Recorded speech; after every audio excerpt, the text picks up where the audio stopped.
ماں نہیں ساس ہوں میں کی نیکسٹ ایپیسوڈ میں دکھایا جائے گا کہ عروج مہرین اور اریج کو لے کر نسیمہ اور ماسٹر صاحب کے گھر آ جائے گی اور وہاں پر جو کچھ ہوا اس کے بارے میں تفصیل سے بتائے گی اور کہے گی کہ امی اب وہاں پر بہت زیادہ خوف زدہ ہو گئی تھیں میری اور اریج کی جان کو لے کر، اسی لیے مجبوراً ہمیں گھر چھوڑ کر آنا پڑا اور ہم آپ کی طرف آ گئے۔ نسیمہ اور ماسٹر صاحب تمام حالات سن کر تھوڑے پریشان تو ہو جائیں گے لیکن بہرحال انہیں تسلی دیں گے کہ آپ لوگ یہاں پر بالکل محفوظ ہیں، یہ آپ کا اپنا گھر ہے۔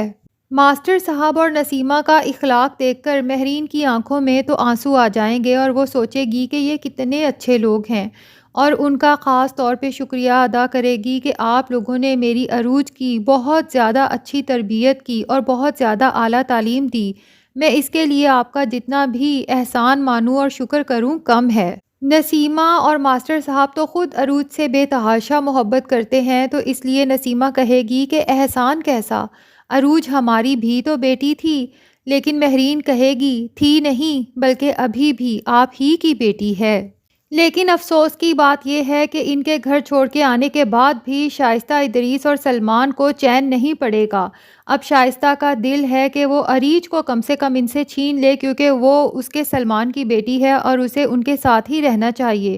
اور سلمان بھی اپنا برا رویہ اور اپنا مارا جانے والا تھپڑ تو بھول جائے گا، لیکن عروج نے جو اس کے منہ پر تھپڑ مارا تھا اور اسے تانا دیا تھا کہ یہ سب کچھ میرا ہے، یہ بات اس کے کانوں میں بار بار گونجتی رہے گی اور وہ اس کا بدلہ لینے کے لیے عروج کے پاس پہنچ جائے گا اور کہے گا جو تھپڑ تم نے مجھے مارا تھا نا،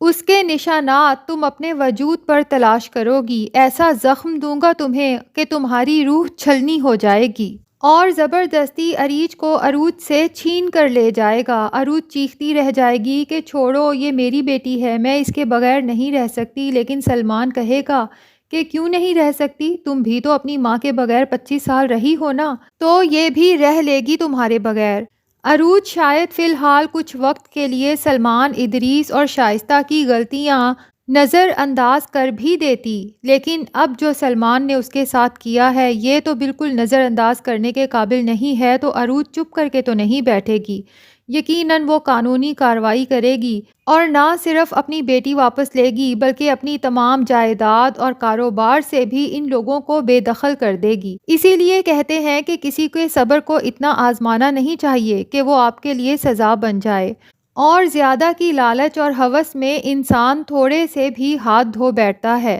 اب ان لوگوں نے عروج کو للکارا ہے تو عروج ضرور انہیں مزہ چکھا کے ہی رہے گی، لیکن وہ کرنے کیا والی ہے یہ سب ہمیں پتہ چلے گا آنے والی ایپیسوڈز میں۔ اگر آپ اس ڈرامے سے اپڈیٹڈ رہنا چاہتے ہیں تو اس channel Urdu T V dramas کو سبسکرائب کر لیں۔